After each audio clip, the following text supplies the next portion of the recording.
Entonces, ese es el criterio de mucha gente. Y nosotros a veces nos robamos la bendición de este último libro del Antiguo Testamento porque creemos que solo habla de eso.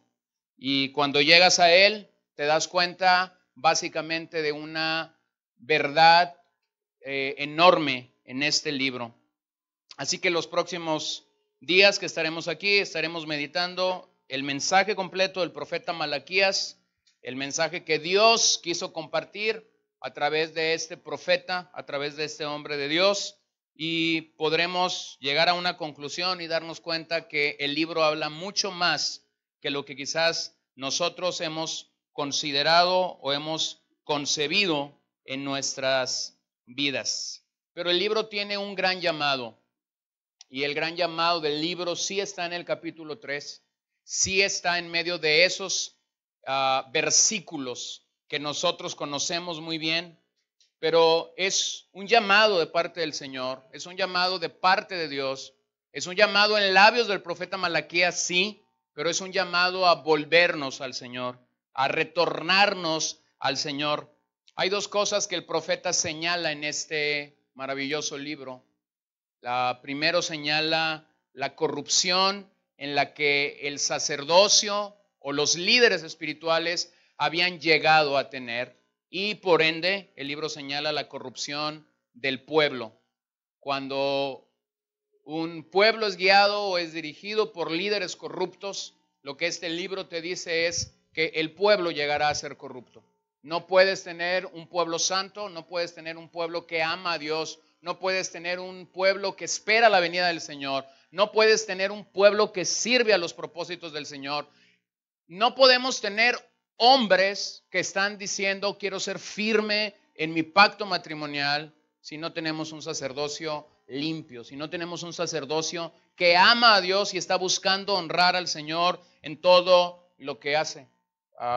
Lamentablemente en unas pocas horas me enteré de dos casos de separación matrimonial, de dos parejas matrimoniales. En poco menos de 3-4 horas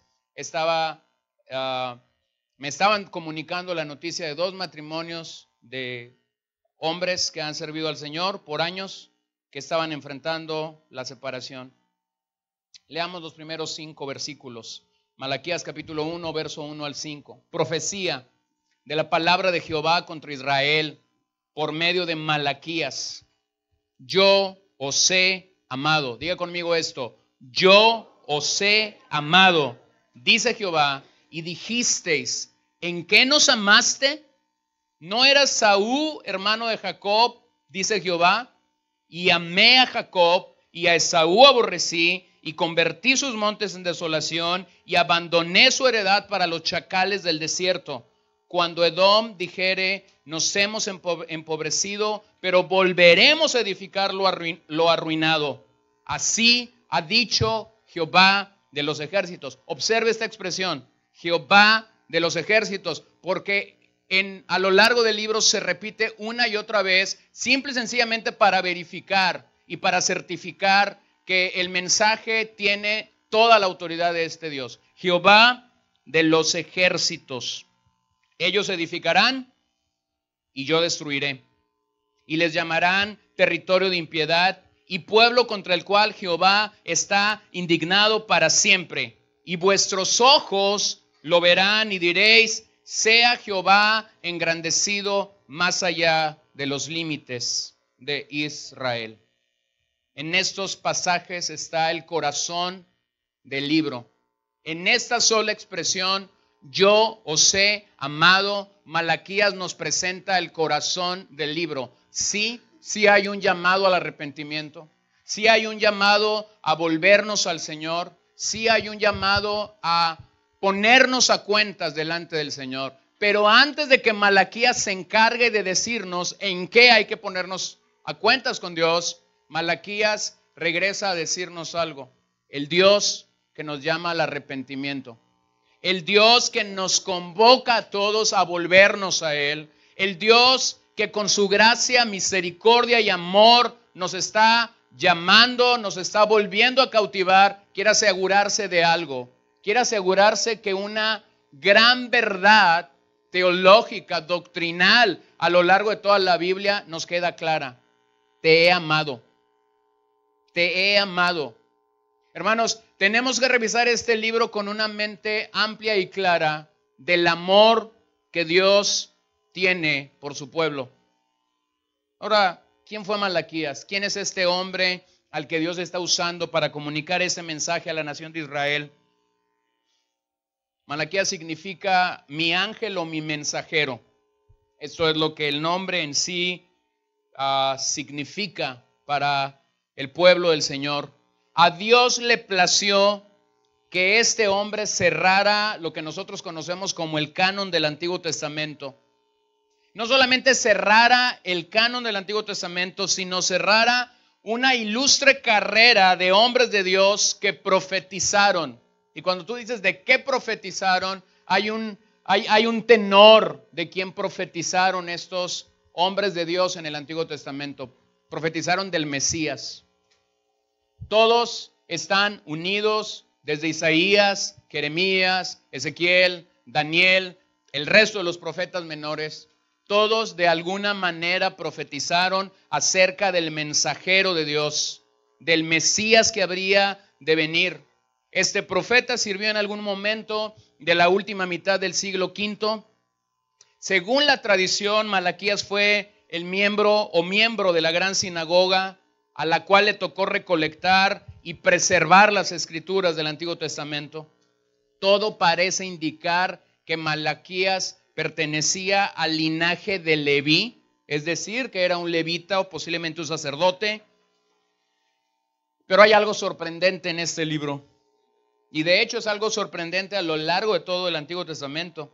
Jamás se aclara ni se da ningún dato personal de este hombre.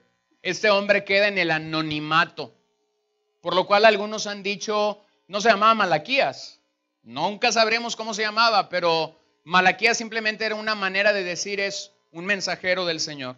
Yo me quedo con la idea de que sí se llamaba Malaquías. ¿Para qué me meto en esos conflictos? Pero hay una lección que este hombre nos da. Si nosotros habremos de servir al Señor y volvernos a Él de una manera clara, nosotros tenemos que entender que en el reino de los cielos permanecer anónimos, permanecer en el anonimato es una bendición.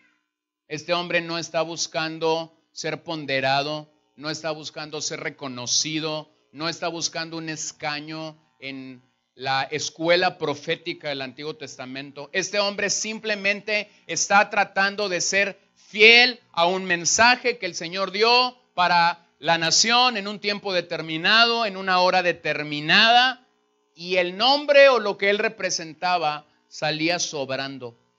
Malaquías es llamado el último de los profetas menores.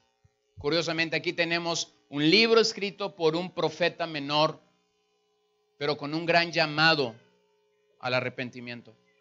Un gran llamado al arrepentimiento. No menoscabemos los libros a los que nosotros conocemos como profetas menores. Miqueas, Oseas, Malaquías, Sofonías, todos estos pequeños libros, Habacuc, Ageo. A veces la gente dice, no, es un profeta menor. Mira, puede haber sido escrito por un profeta menor, pero el Dios del que ese profeta menor escribió es un Dios grande. Puede haber sido escrito por un profeta menor, pero cada uno de ellos tuvieron un gran mensaje para el corazón de ese pueblo rebelde delante de Dios. Ahora permítanme reconocer algo. ¿Cuál era el ambiente en el que el profeta escribió? ¿A qué tipo de auditorio el profeta le escribió, le llamó al arrepentimiento? Este es el pueblo que ha venido del cautiverio babilónico, han estado allá por 70 años.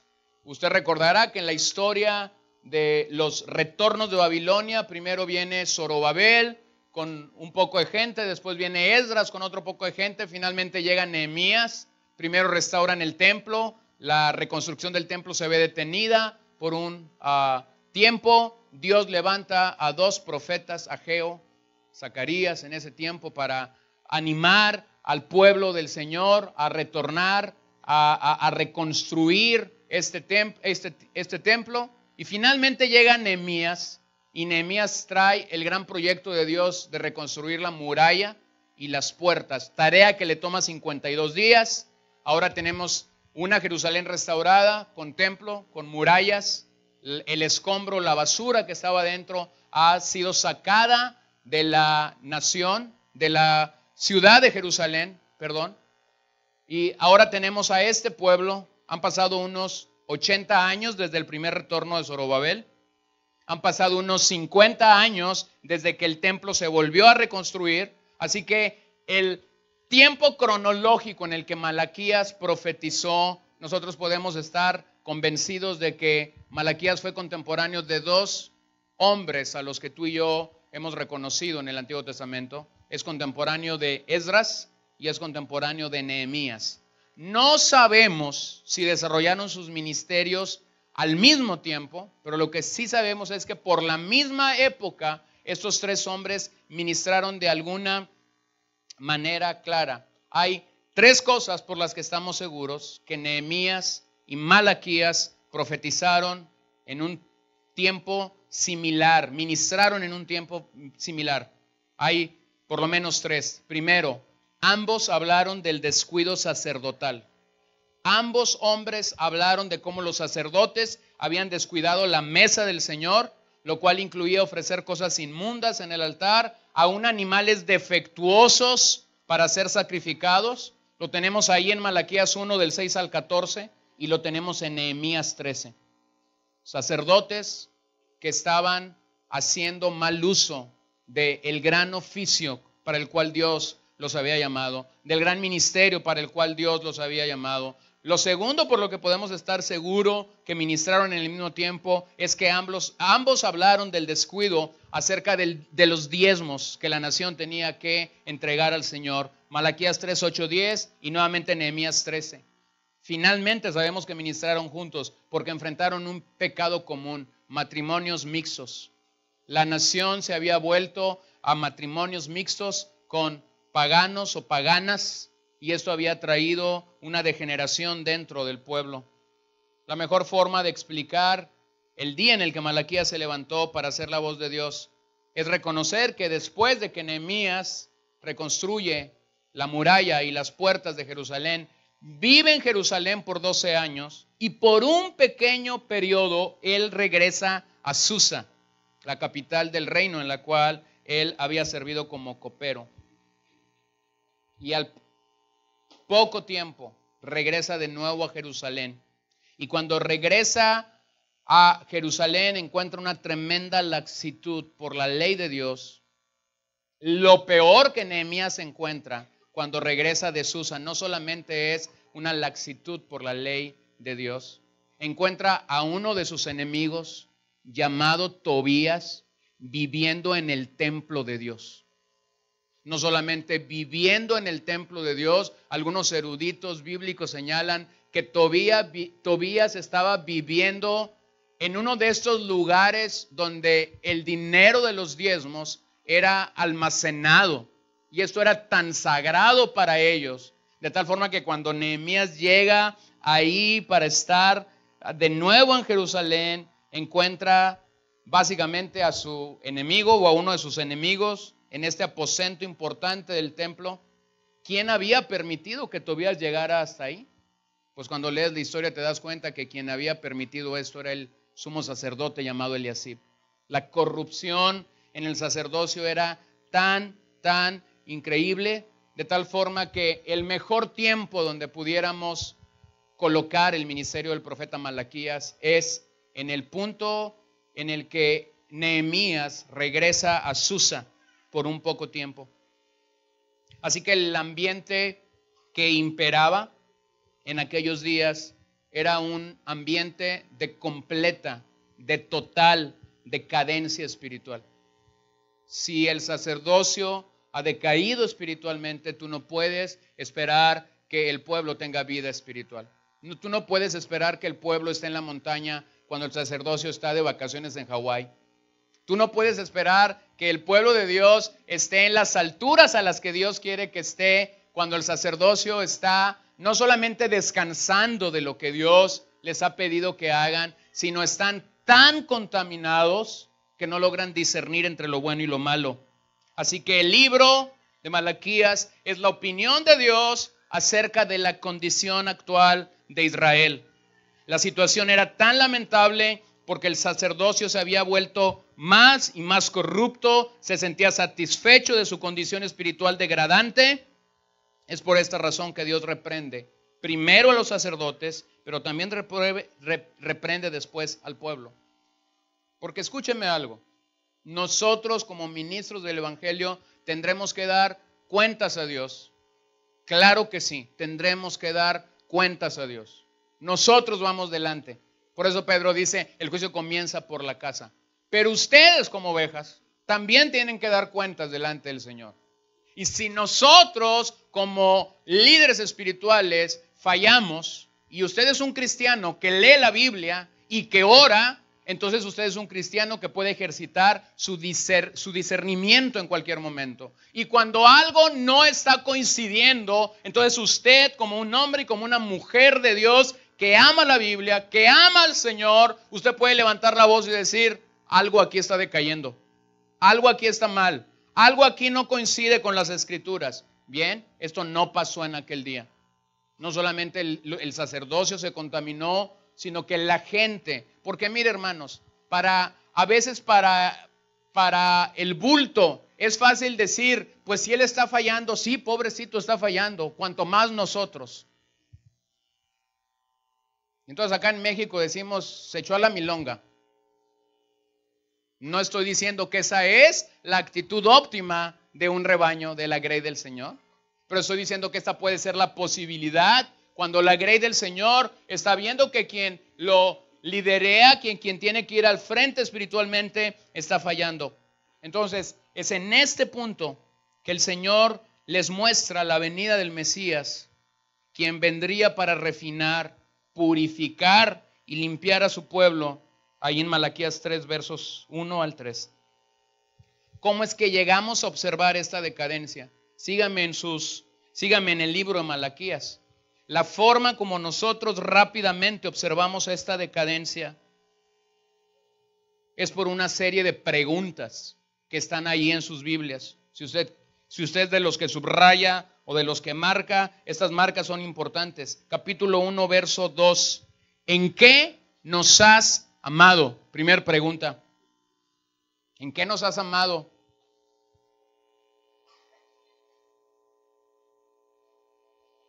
Este Dios de amor, este Dios de autoridad que la Biblia nos presenta.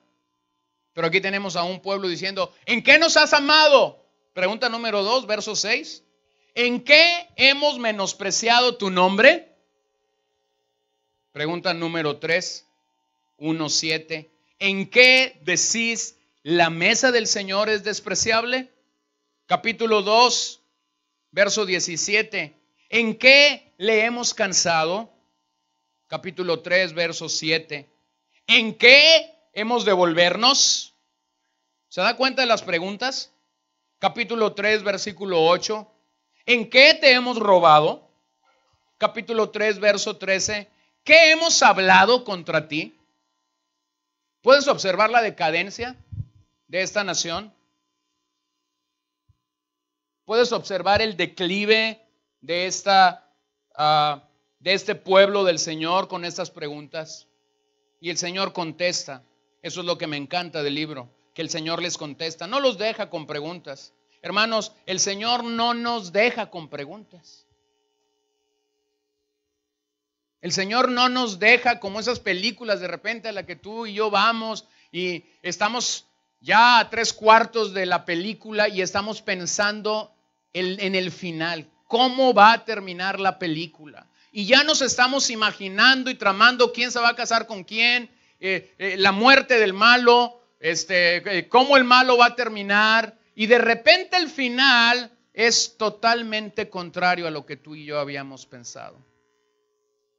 No, el Señor no nos deja con ese tipo de confusión.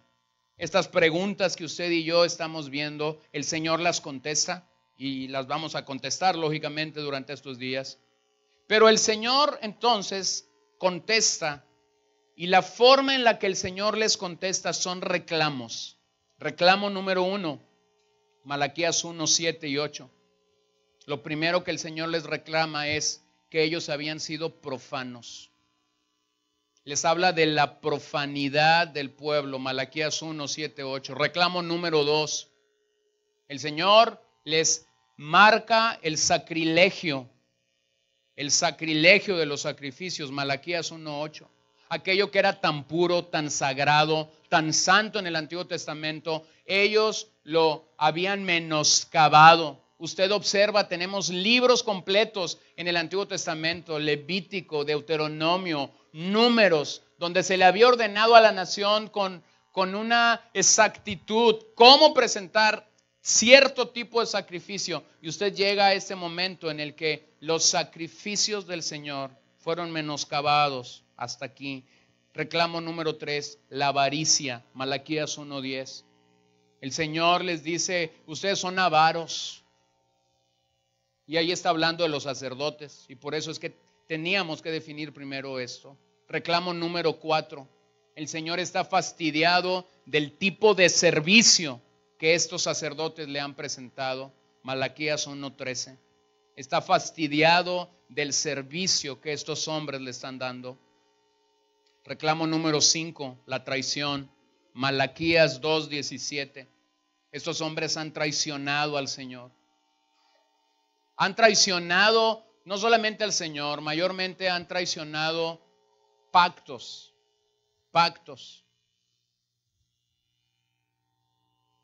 Reclamo número 6, Malaquías 3:8, el robo. Habían robado al Señor. Reclamo número 7, la blasfemia. Habían blasfemado en contra del Señor. Malaquías 3, 13 al 14. Cuando tienes este retrato completo de la nación, de los que habían regresado del cautiverio, llegamos a una conclusión clara, nítida y precisa. Habían estado cautivos por 70 años en Babilonia y pareciera ser que el cautiverio babilónico no sirvió absolutamente de nada.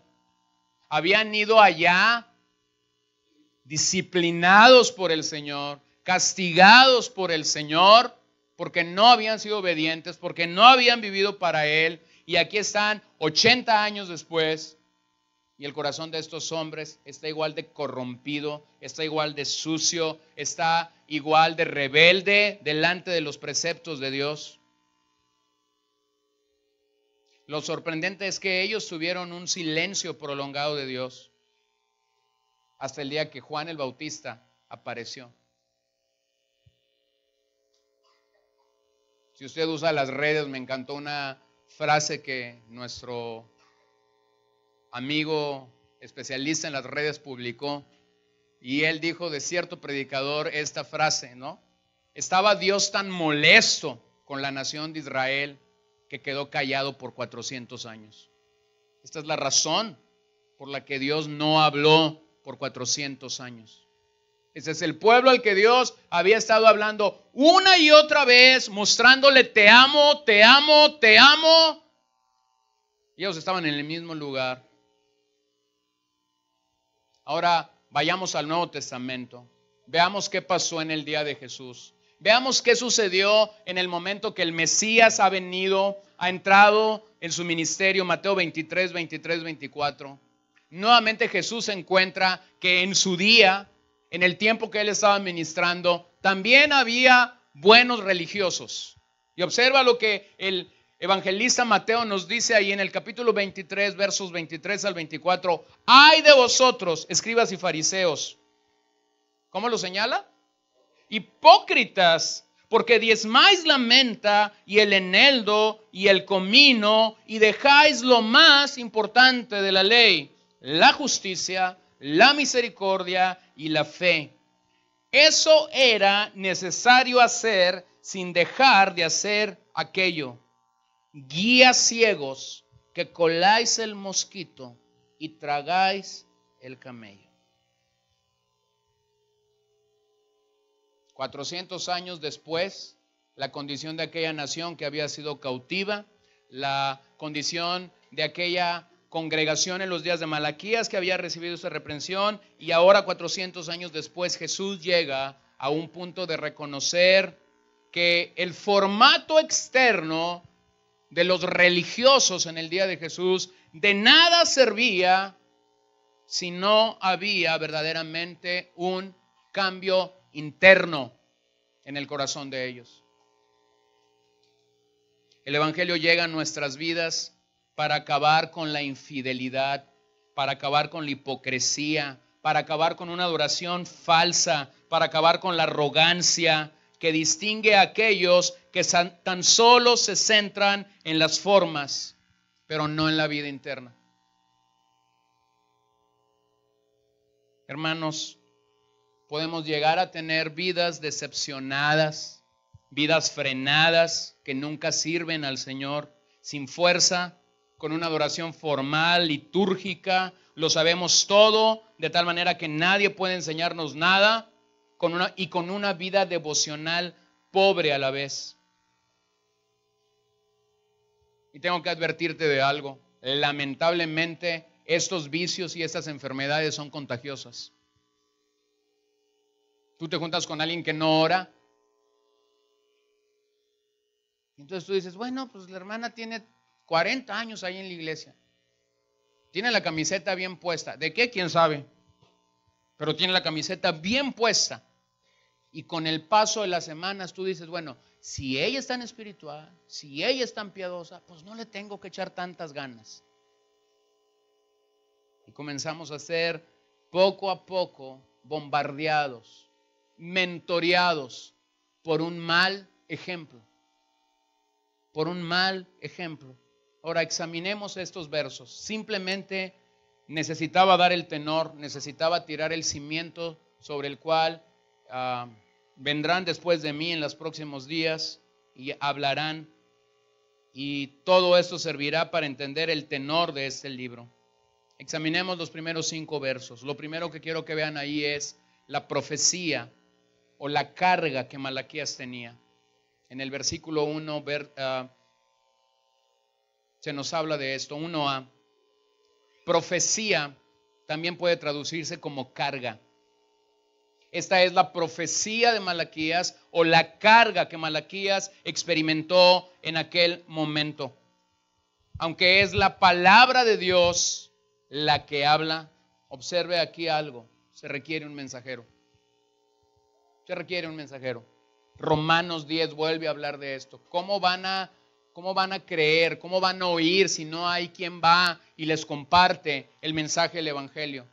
Aquí hay una carga, aquí hay una profecía, no es de Malaquías, es de Dios.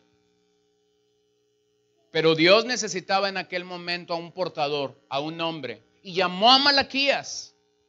Le gustara a quien le gustara, porque Dios muestra su soberanía de esa manera. ¿Se da cuenta? Le gustara a quien le gustara. El embalaje a veces puede no gustarnos a nosotros. Las formas pueden a veces no gustarnos a nosotros. Los estilos pueden a veces no gustarnos a nosotros. Mi hermano, no te enfoques en eso. Enfócate en el mensaje. Algunos dicen, es que este pastor es muy alto y me distrae. Otros dicen, es muy bajo. Si ese pastor estuviera un poco más alto y sobresaliera del púlpito. Hermano, no se enfoque en eso. La pregunta que tendrías que hacer es, ¿está comunicando el mensaje de Dios? ¿Está transmitiendo la palabra de Dios? Así que lo que Malaquías tuvo de parte de Dios fue una sentencia agobiante de Dios para declararla al pueblo. Este es el peso y esta es la responsabilidad de un hombre de Dios en el momento de Dios, en el tiempo adecuado de Dios para su vida. Y eso rápidamente nos lleva a entender algo. Para este día, tú y yo somos portadores de un mensaje, no creadores. No tenemos que inventar absolutamente nada. No tenemos que preocuparnos. Ni siquiera, queridos hermanos, tenemos que ser como algunos predicadores dicen en nuestros días, tenemos que ser creativos para comunicar el mensaje de las Escrituras. Dejamos ese trabajo a los payasos. Nosotros simple y sencillamente predicamos un mensaje de antaño que tiene la efectividad, el poder, la autoridad, como dice Malaquías aquí, de Jehová de los ejércitos. Si a la gente le gusta, bueno. Si a la gente no le gusta, bueno. No servimos a la gente, servimos a Jehová de los ejércitos. Así que por esta simple y sencilla razón, no alteramos el mensaje del Señor. Simple y llanamente nos corresponde entregar el mensaje del Señor. Se cree que en los días que Malaquías profeta ministró, aparentemente había prosperidad en la nación. Sin embargo, esa prosperidad no los llevó a una mejor condición espiritual. Este cuadro me presenta también la necesidad de que cuando Dios habla, el hombre debe callar. Cuando Dios habla, tú y yo debemos callar ante su palabra. Ante todo pecado, de acuerdo a este libro, siempre hay 3 personas sufriendo: Dios, el pueblo y el mensajero que lleva la encomienda de compartir la palabra de Dios. Y tú y yo nos podríamos preguntar, ¿y entonces por qué Dios sigue hablando? Y la respuesta claramente es: Dios sigue hablando a nuestras vidas por amor. Por puro amor es que Dios sigue insistiendo, arrepiéntete. Por puro amor es que Dios sigue diciendo, humíllate. Por puro amor es que Dios sigue diciendo, deja a un lado tu orgullo, deja a un lado tu soberbia, deja a un lado tu ego, por puro amor. Así que llegamos a este punto. Aparentemente había 2 tipos de personas a las que el profeta entregó su mensaje. Primer grupo, los que amaban al Señor, pero se habían descuidado en su caminar con el Señor. Los que amaban al Señor, pero se habían descuidado en su caminar con el Señor. Segundo, los que creen que forman parte del pueblo del Señor, pero solo son de nombre. Su identidad la han encontrado en el nombre de la iglesia. Su identidad la han encontrado detrás de una vida religiosa, detrás de una vida hipócrita. Creen que forman parte del rebaño del Señor, pero no forman parte del rebaño del Señor. Ahora, te hago una pregunta, porque el mensaje del Señor no envejece. Te hago esta pregunta. ¿Te suena que estos grupos están aún entre nosotros? ¿O me equivoqué, público? ¿O como predicador creo que vivo en el país de las maravillas? Los que aman al Señor, pero que en algún momento han descuidado su vida en el Señor. Por otro lado, los que creen son parte del Señor, pero solamente encuentran su identidad en una vida religiosa, en una vida litúrgica, en el nombre de una congregación. Hermanos, estos 2 grupos están hoy en día. Han estado en cada época de la iglesia. Han estado en cada momento de la historia de la iglesia. Siguen estando en nuestros días. ¿Cuál es el mensaje que Malaquías tiene para ese primer grupo? Para ese primer grupo que ama al Señor, pero ha descuidado su caminar con el Señor. Malaquías nos insta en amor a calibrarnos, a afinarnos, a ponernos acordes con el Señor. Mensaje número 2, para aquellos que creen ser, pero no son. Malaquías les dice, arrepiéntete. Arrepiéntete. Dicha profecía entonces está dirigida especialmente a aquellos que con el paso de los años han bajado su temperatura espiritual. Algo sorprendente de estos primeros versículos es que en Dios conviven su ira y su amor en un intento de guiar a ambos grupos al arrepentimiento.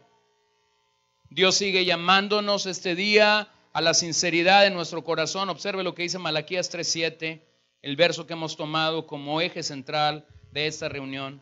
desde los días de vuestros padres. Os habéis apartado de mis leyes y no las guardasteis.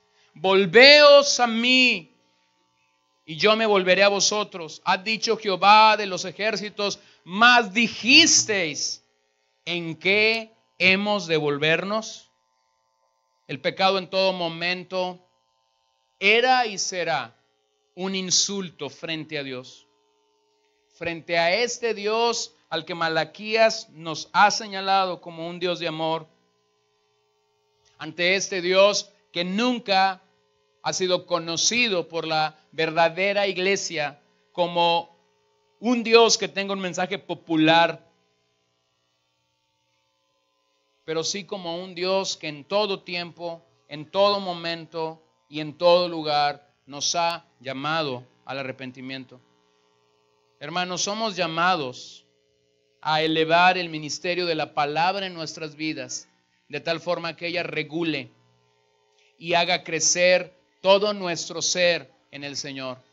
Entonces, lo primero que tienes es a un Dios que ha dado una carga a un hombre llamado Malaquías, que ha dado un mensaje a un hombre llamado Malaquías. E inmediatamente después, punto número 2, se nos da este mensaje. Yo os he amado.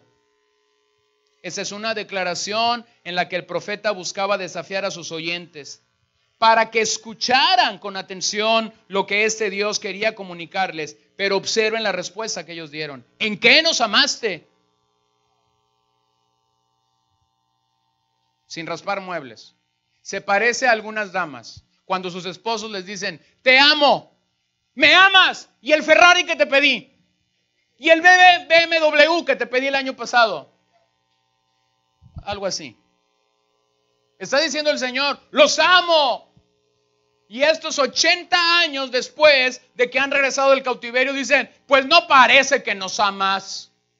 Estuvimos allá 70 años, cautivos, tristes, sin poder cantar. Y luego nos trajiste y la gente aquí vivía entre basura, entre escombro. Nos atemorizaron. ¿Se da cuenta? ¿Se da cuenta? Hermanos, pero lo que tenemos aquí simple y sencillamente es un retrato de nuestra propia pecaminosidad. Este Dios de amor manifestándonos, te amo, y nosotros perdidos en tonterías. Si me amaras no me salieran canas. Si me amaras no se me cayera el cabello. Si me amaras no estuviera gordito. Si me amaras me hubiera tocado un mejor esposo. Si me amaras me hubiera tocado una mejor esposa. Si me amaras mis hijos me hicieran caso. Si me amaras tuviera un mejor empleo. Tonterías. Banalidades. Y aquí tienes un Dios que está manifestándole a esta nación, los he amado. La respuesta aquel día en el que Malaquías profeta sirvió como el mensajero de Dios, la respuesta de Israel al amor de Dios fue totalmente egocéntrica. Y nosotros no estamos tan lejanos de dar respuestas totalmente egocéntricas delante de nuestro Dios. Ellos tan solo querían ser beneficiarios de este amor. Y habían malinterpretado el amor de Dios. Cuando nosotros reconocemos el carácter de Dios, o más bien cuando no lo reconocemos, cuando no entendemos el carácter de Dios, entramos en unos dilemas teológicos increíbles. La realidad es sencilla, pero con efectos poderosos para nuestras almas. Dios no cambia. Dígalo conmigo, Dios no cambia. El problema fueron los israelitas, ellos sí cambiaron. El problema somos nosotros sí cambiamos. Nosotros sí ponemos nuestras pautas, ponemos nuestras exigencias delante del amor de Dios. El amor de Dios por su pueblo está en todo el libro, y aunque no lo concebimos así, es por esa razón que su profecía inicia con esta declaración de amor. De amor. Y termina de una manera muy extraña. La última palabra de este libro. Observe lo cual es. Vaya a la última palabra del libro Malaquías. Vaya ahí a la última palabra del Antiguo Testamento. ¿Alguien me ilustra? ¡Maldición! ¡Ay! Así cerró Dios el canon del Antiguo Testamento. Empieza diciéndote, yo te amo. Termina diciendo, maldición. ¿Se acuerda lo que dije hace un momento? El amor y la ira de Dios conviviendo juntos a lo largo de este libro. El error de la nación fue creer que esta relación de amor podría ser exteriorizada por cuestiones litúrgicas, no importando la forma como vivieran. Esto no es así. La Biblia nos hace entender que la vida en el Señor es un cambio que inicia en el interior y después nuestro exterior se va renovando. Este pacto de amor que Dios tenía por la nación fue ratificado una y otra vez, Deuteronomio 4:37, y por cuanto Él amó a tus padres, escogió a su descendencia después de ellos y te sacó de Egipto con su presencia y con su gran poder. Deuteronomio 7 del 6 al 8, voy al verso 8, sino por cuanto Jehová os amó y quiso guardar el juramento que juró a vuestros padres, os ha sacado Jehová con mano poderosa y os ha rescatado de servidumbre de la mano de Faraón y de Egipto. Una y otra vez el amor de Dios en el Antiguo Testamento es enfático. Dios les hablaba una y otra vez a los israelitas. Como Dios nos habla una y otra vez a nosotros, la pregunta es, ¿lo escucharemos? ¿Lo escucharemos? La respuesta de Israel no fue la respuesta correcta frente a este amor. Y lo mismo puede sucedernos a nosotros en esta hora. Con cuánta ligereza, con cuánta liviandad podemos dejar de ser sorprendidos por el amor de Dios en nuestras vidas. Y cuando esto sucede, siempre nos perderemos sus bendiciones, siempre nos perderemos el placer de servirlo. A pesar de ello, el Señor sigue firme en su amor por nosotros. Nuestro Dios nos ama personalmente, pero en algún momento hemos pecado contra este amor. Hemos buscado el amor en el lugar o en la persona equivocado, en lugar de ser llenos del amor del Señor. Este amor del cual el profeta está haciendo mención es un amor personal. Permítame explicarlo de esta manera.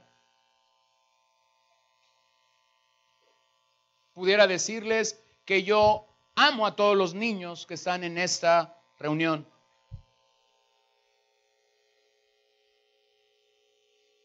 Pero mi amor por mis 3 hijas es un amor personal. ¿Lo entiende? Puedo ver a tus hijos en algún momento y jugarles una broma, jugar con ellos en la alberca o abrazarlos y reírme junto con ellos. Pero el amor que yo siento por mis 3 hijas es un amor que tiene una connotación personal. O bien pudiera decir, amo a todas las hermanas que están aquí en el amor del Señor, pero siento un amor o un afecto personal por mi esposa, que eso lo hace ser diferente al amor que yo pudiera manifestar a cualquier dama que está en este lugar, con todo respeto. ¿Lo entiende? Ese es el amor de Dios por su pueblo. Es un amor personal. Es un amor que tiene una claridad hacia quien está amando. Él nos ama. Y nos ama para que tú y yo lleguemos a ser portadores de su amor y de su prestigio por donde quiera que tú y yo andamos. Warren Wiersbe dice que dudar del amor de Dios es el principio de incredulidad y de todo tipo de desobediencia. Ahora detente un momento en esto. ¿Cuántas veces tú y yo hemos estado ahí en alguna adversidad? Y lo primero que se nos viene a la mente es, Señor, me dejaste de amar. Señor, es que no siento tu amor. Y hoy estoy aquí simple y sencillamente para reconocer una de las verdades más gloriosas del Evangelio. Dios te ama. Lo sientas o no lo sientas. Sientas temblorcito o no sientas nada. Sientas vientecito o no sientas nada. Dios te ama. Cuando hemos sido lavados con su preciosa sangre, puedes reconocer ese amor de Dios sobre nuestras vidas.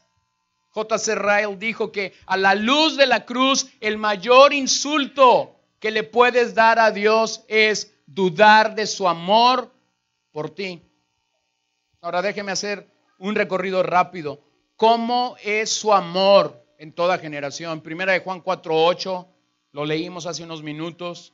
El que no ama no ha conocido a Dios, porque Dios es amor.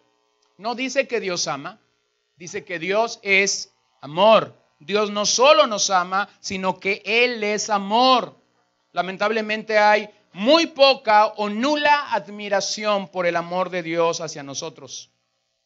Pero cuando vamos y permitimos que la Biblia sea la que nos afina en cuanto a nuestra apreciación de ese atributo, nuestra respuesta hacia ese Dios de amor deberá ser una respuesta de mayor amor por Dios. Porque hay gente que no ama al Señor como otra gente lo ama. ¿Te has preguntado eso? ¿Por qué puedes tener en una misma habitación, en una misma reunión, gente que quizás viene a la misma congregación, leen la misma Biblia, y tú puedes reconocer que unos aman a Dios de una manera y otros medio lo aman y otros como que no lo aman? Es muy sencillo. Algunos hemos caído literalmente de rodillas, anonadados, admirando el amor de Dios, y cada vez que tú admiras el amor de Dios, y cada vez que tú te rindes al amor de Dios, y cada vez que tú vas por las páginas de la Biblia y vas siendo impactado y admirado por este amor, la respuesta a tu alma y a tu espíritu simple y sencillamente es esta: amas más a Dios. Nunca podrás amar más a Dios si no estás verdaderamente sumergido en su amor. Entonces, ¿cómo es que Dios amó a los suyos a lo largo de la Biblia? Hago un recorrido rápido con 8 palabras. El amor de Dios es intrínseco.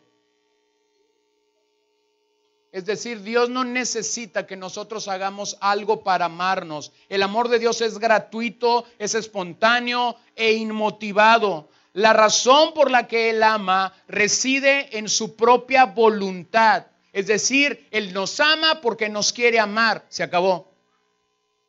Es soberano, ¿no? ¿Su Biblia dice que es soberano? ¿Dios es soberano? Él nos ama porque quiere amarnos. No necesita que tú y yo... No necesita que tú y yo seamos ositos cariñositos para decir: ay, a este gordito sí lo voy a abrazar porque mira qué tierno. No. No. Dios nos ama porque Él es amor, está en su corazón. Y cuando nosotros podemos reconocer que el amor de Dios es intrínseco, es que nosotros llegamos a profundizar más y más en Él. Número 2, el amor de Dios es eterno. Es decir, no tiene principio, no tiene final. Nunca se acabará. Pablo lo dice claramente, Romanos capítulo 8, cuando habla del amor de Dios. Nada nos podrá separar del amor de Dios. Y comienza su lista. Así que podemos afirmar junto con el profeta Jeremías en el capítulo 31, el amor de Dios es desde la eternidad hasta la eternidad. Su amor es eterno. Número 3, su amor es soberano. Es decir, Dios no está obligado con nadie en su propia ley y actúa siempre de acuerdo a su voluntad, porque es Dios. Él nos ama como Él quiere, cuando Él quiere, porque Él es amor. Ama a quien Él quiere manifestarse. Efesios capítulo 1. Es soberano. Su amor es soberano. Número 4. Su amor es infinito. No tiene límites. No tiene límites. ¿Se ha dado cuenta cómo nosotros podemos cuestionar a Dios? Y de repente hacemos preguntas como esta: Señor, ¿por qué quisiste amar allá a aquella persona? ¿Por qué quisiste amar a aquella persona? ¿Por qué derramaste tu amor, Señor, sobre aquel tipo que estaba en la cárcel? Que mató a 40,950, 85, 2,000. No exagere. Lo quiso amar porque Él es un Dios soberano y Él ama a quien Él quiere amar. Punto. ¿Por qué no volteamos la tortilla y decimos, ¿por qué nos amaste a nosotros? No éramos tan buenos. Éramos igual de pecadores. Quizás nunca tuviste una pistola en tus manos y por eso no mataste a nadie. Su amor es soberano. Número 4, su amor es infinito. No tiene límites. Posee una profundidad que nadie puede sondear, una altura que nadie es capaz de escalar, una longitud y una anchura que excede toda medida humana. Número 5, su amor es inmutable. Es decir, no conoce ningún tipo de disminución o cambio alguno. Nuestro personaje en este capítulo lo describe de forma perfecta. Jacob es el ejemplo más claro de esto. A pesar de su desobediencia, de su incredulidad y de sus tranzas. Sí, de sus tranzas. Lo dije bien. El Señor no lo dejó de amar porque su amor es inmutable. Número 6, su amor es santo. Es decir, no está regulado por ningún capricho, por ninguna pasión, por ningún sentimiento, sino simplemente por un principio que es santo. El amor de Dios no es una debilidad afectuosa. Dios no cerrará, hermanos, sus ojos al pecado. Este Padre que nos ama, Hebreos 12:6 dice que el Padre que ama disciplina. Y Dios es un modelo perfecto de eso, de este sentido. Dios no cerrará los ojos al pecado, ni siquiera al de sus hijos. Su amor es puro, sin mezcla de sentimentalismo, pero es santo. 7, su amor es benigno. Su amor es benigno. El Calvario es la demostración divina de su amor. Cuando nos vemos tentados a dudar del amor, hay un lugar al cual tú y yo podemos mirar. Voltea al Calvario. ¿Dudas del amor del Señor? Voltea al Calvario. Necesitas un encuentro, necesitas un momento en el cual el Calvario nuevamente es real, es vivo en tu vida. Recuerdo cuando éramos un niño, un misionero vino a casa, nos contó una historia que jamás se me ha olvidado. Estaban ahí en Tierra Santa, era un hombre que hablaba un español un poco mocho, pero nunca olvidé la historia. Estaban ahí en Tierra Santa y de repente el guía caminó y dejó al grupo atrás y algunos quedaron ahí en el Gólgota donde, bueno, ahora dicen que ahí el Señor murió. Como yo no estuve en la crucifixión, pues yo no sé si fue ahí o si fue más allá pero ahí es donde los árabes dicen que allí fue. Y ahí es donde va la gente, ¿verdad? Entonces, bueno, ahí estaban.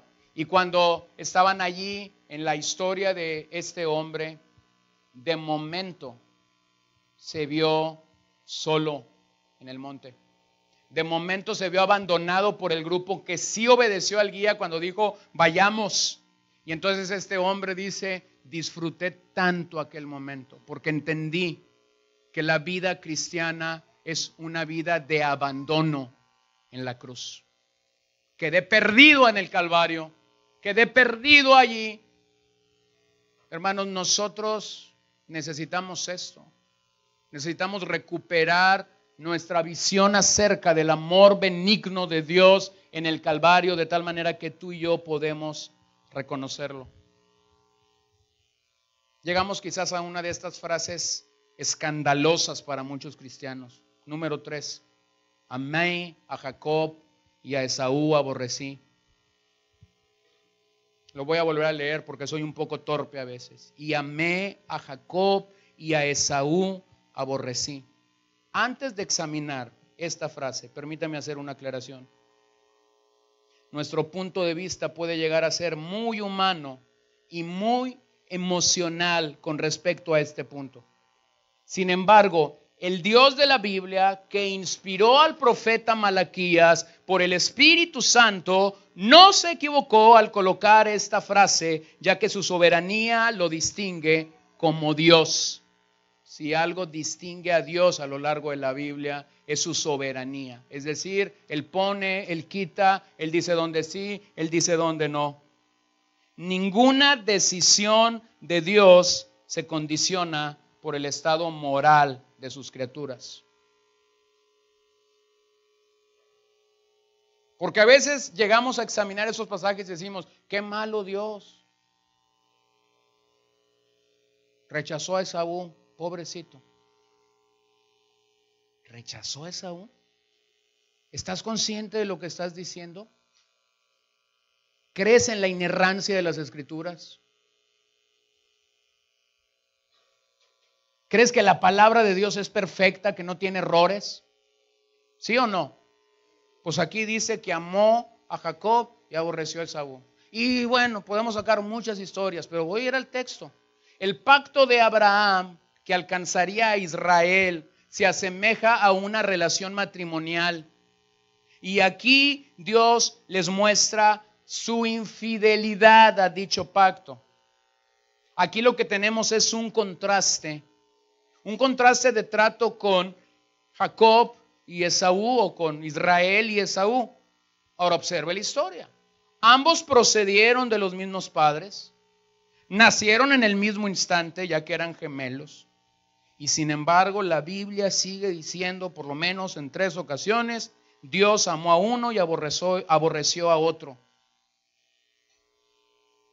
Y todavía muchas veces nos preguntamos, ¿pero por qué?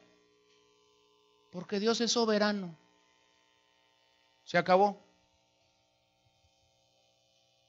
Y luego salen los racistas, es que uno era negrito y el otro era blanquito. No, es que uno tenía los ojos verdes y el otro los tenía café. No, es que Dios sabía cómo iba a ser uno y cómo iba a ser el otro. No. ¿Por qué amó a uno y por qué aborreció a otro? Porque es un Dios soberano. Ahora, ¿por qué amó a Jacob? ¿Por qué amó a Jacob? En su gracia Dios lo amó por una razón, porque quiso hacerlo. ¿Por qué nos amó a nosotros y no a los que no están aquí? Sí, por gracia, porque quiso hacerlo. No lo elegimos nosotros a Él, Él nos eligió a nosotros. Y cuando Él nos eligió, manifestó su gracia y manifestó su amor por nosotros de la misma manera como lo hizo por Jacob. En estos versos observamos cómo Israel recibió amor y a la par, hermanos, Edom, es decir, el pueblo que vino de Esaú, recibió el castigo de Dios. Y el reto de seguir glorificando al Dios de la Biblia está marcado en este pasaje. El amor de Dios por Jacob era totalmente inmerecido. Es decir, Jacob no hizo absolutamente nada para que Dios lo amara. Y lo mismo sucede con nosotros. No merecemos su amor y sin embargo nos lo da. La soberanía de su amor se desprende ya que no está influida por nada que hay en ninguna de sus criaturas. Aunque Génesis calla en ciertos momentos o en ciertos tópicos de este tema, tenemos el ministerio del profeta Abdías unos 1000 años después para explicarnos cómo el Señor trató con los hijos de Esaú. Abdías dice que los aborreció porque la idolatría de los hijos de Esaú había ido en aumento, más y más. La figura de amor y odio que aquí reconocemos establece que Dios eligió a Jacob para tener comunión íntima sobre el otro, es decir, sobre Esaú. Aquí se contrastan 2 naciones, pero ambas salen del mismo padre, Isaac. Aquí tenemos 2 naciones, Israel y Edom. Pero usted va a recordar algo. El pacto con Abraham fue un pacto incondicional. Es decir, Abraham no tenía que hacer nada para que Dios dijera, voy a seguir amándote. El Señor aquí les recuerda su preferencia. Tenemos que reconocer lo que sucedió desde el principio. En esta decisión no había razón alguna para escoger a uno y para aborrecer al otro. El objetivo de Dios era que Abraham y su descendencia lo glorificasen. Vaya conmigo rápidamente a Génesis 25. Génesis 25.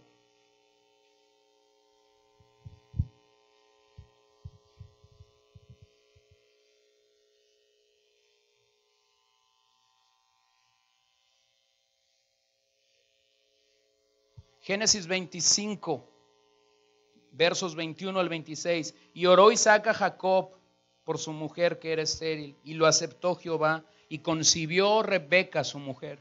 Y los hijos luchaban dentro de ella, y dijo, si es así, ¿para qué vivo yo?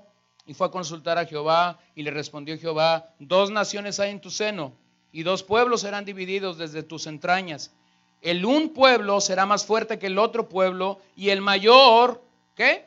Servirá al menor. Cuando se cumplieron sus días para dar a luz, he aquí había gemelos en su vientre. Y salió el primero rubio, y era todo velludo, como una pelliza, y llamaron su nombre Esaú. Después salió su hermano, trabada su mano al calcañar de Esaú, y fue llamado su nombre Jacob, y era Isaac de edad de 60 años, cuando ella los dio a luz.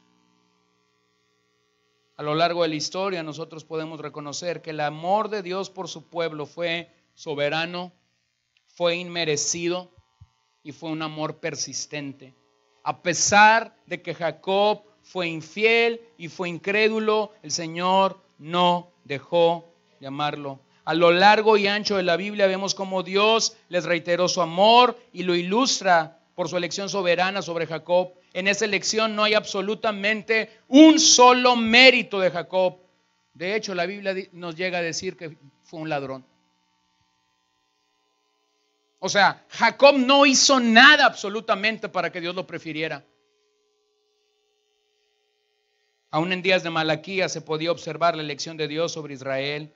Eran bendecidos económicamente, agrícolamente, y no era el caso de los edomitas. Eso es lo que al final de la historia tenemos. El problema con Israel es que habían ido al cautiverio, habían olvidado, habían cuestionado el gran amor de Dios sobre ellos. Sin embargo, no nos cabe duda que el mismo Dios que los amó, lo pasó por un cautiverio y después lo sacó de ese cautiverio por amor.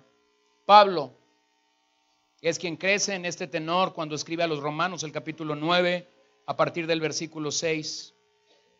No que las palabras de Dios haya fallado, Romanos 9:6, porque no todos los que descienden de Israel son israelitas, ni por ser descendientes de Abraham son todos hijos, sino en Isaac te será llamada descendencia. Esto es, no los que son hijos según la carne son los hijos de Dios, sino que los que son hijos según las promesas son contados como descendientes, porque la palabra de la promesa es esto: por este tiempo vendré y Sara tendrá un hijo. Y no solo esto, sino también cuando Rebeca concibió de uno, de Isaac, nuestro padre, pues no habían aún nacido, ni habían hecho aún ni bien ni mal, para que el propósito de Dios conforme a la elección permaneciese, no por las obras, sino por el que llama. No por las obras, sino por el que llama. Se le dijo, el mayor servirá al menor, como está escrito: a Jacob amé, mas a Esaú aborrecí. Entonces quiero ser enfático en esto. Ni Jacob ni Esaú hicieron absolutamente nada para que Dios decidiera amar a Jacob. No se trata de lo que ellos hicieron. Se trata del llamado de Dios. Hermanos, quienes nos hemos identificado con este amor por su gracia en nuestras vidas, pasamos al grupo de quienes experimentamos su amor personal, y esa es una marca que nos hace diferente al resto de la sociedad. La gran diferencia del Evangelio, el punto central del Evangelio es entender este principio: Dios nos ama de forma personal. Dios nos ama de forma personal. El final del versos 4 y 5 habla de los montes en desolación que estaban con los edomitas. Se refiere al trato de Dios sobre los descendientes de Esaú. Esta región fue conocida años después como Iturea, destruida por Nabucodonosor, Egipto, Amón y Moab. Y aunque ellos trataron de reconstruir sus ruinas, Dios se los impedía. Los no creyentes, tal como este pasaje nos lo dice, viven en ruinas, viven en el territorio de la impiedad. Y aquí es donde encontramos un contraste con lo que normalmente destacamos de los actos bondadosos y portentosos del Dios de la Biblia. A diferencia de ello, aunque la nación fue llevada cautiva, ahora sería restaurada. Y un día esta promesa sería una realidad para ellos al enviar a su mensajero final. Termino. Malaquías expone el problema de degeneración espiritual en la que tú y yo estamos inmersos. Habla específicamente en un día, en un tiempo y en una forma para marcar la degeneración espiritual a la que los israelitas habían llegado, y sin embargo nos presenta un cuadro de nuestra sociedad actual. No solamente nos expone el problema, la enfermedad, el ambiente espiritual, sino que nos dice cuál es la solución. La solución, como en el día de Malaquías, para nosotros es arrepentimiento. Cualquiera que sea tu condición delante del Señor, necesitas arrepentirte. Si empezaste amando al Señor, pero en algún momento de tu vida espiritual has dejado de amarlo, has dejado de poder tener una claridad de su amor, necesitas volver a su amor y necesitas perderte en el Calvario.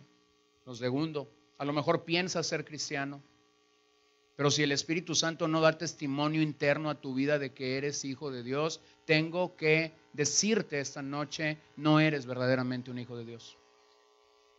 Si el Espíritu Santo no te está redarguyendo cuando pecas, si el Espíritu Santo no está trayendo continuamente una seguridad a tu vida de que eres un hijo de Dios, mi hermano, no te avergüences haber estado entre nosotros como familia por meses, por semanas, por décadas o por generaciones. Si no eres verdaderamente un hijo de Dios, hay dos personas que lo saben.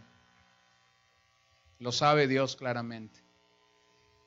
Y lo sabes tú. Y si tú no puedes presentarte como Pablo dice a los romanos, clamando delante de Dios, Abba, Padre, todas las cosas son posibles para ti. Querido amigo, hay lugar a los pies del Calvario. Hay gracia suficiente, hay amor suficiente de parte de este Dios para poder expresar a tu vida la seguridad de la salvación. La carretera trazada por Malaquías a lo largo del libro nos lleva a arrepentimiento práctico y específico en diferentes áreas, de tal manera que no hay forma de evadirlo. Es un llamamiento concreto a abandonar algo que estorba en mi relación con el Dios inmutable. Nuestro amor por Dios no es la raíz. Nuestro amor por Dios no es la raíz, es el fruto de su amor inmutable sobre nuestras vidas. Lo amamos porque Él nos amó. ¿Cuándo? Primero. Esa es la raíz. Él nos amó primero. Esa es la raíz. Que tú y yo le amemos a Él, eso es el fruto.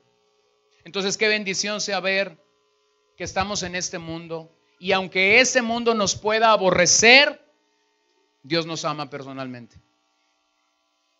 No somos como esos que andan por ahí y decimos, no valgo nada, no soy nada, soy un torpe, los negocios no se me dan. No. Somos como esos que caminamos en este mundo perverso y diciendo, tengo una seguridad, este mundo me va a aborrecer, este mundo me va a odiar, este mundo va a cuestionar, este mundo va a criticar, pero tengo a un Dios personal que me ama. Ese es el pueblo de Dios. Esa es la gloria del Evangelio, que nosotros podamos conocer y reconocer su amor en cada época de nuestras vidas. Entonces, ¿estás pecando delante de su amor? estás perdido en tu andar con el Señor, no lo dudes. El mensaje de Malaquías es para ti, no es para el que está a tu derecha, no es para el que está a tu izquierda. El mensaje de Malaquías es para ti. Es para ti. No eludas tu responsabilidad, es para ti. Años atrás, Dios levantó a un profeta llamado Jeremías antes del exilio. Y este hombre se quedó en Jerusalén cuando Jerusalén fue destruida. En ese preciso momento Dios le dio una palabra al profeta Jeremías, registrada para nosotros en el libro de Lamentaciones. Sí, un libro de lamentos. Observe lo que dice ahí el capítulo 5, verso 21. Vuélvenos, oh Jehová, a ti, y nos volveremos. Renueva nuestros días como al principio. Vuélvenos a ti, Señor. Vuélvenos a ti, Señor, y nos volveremos.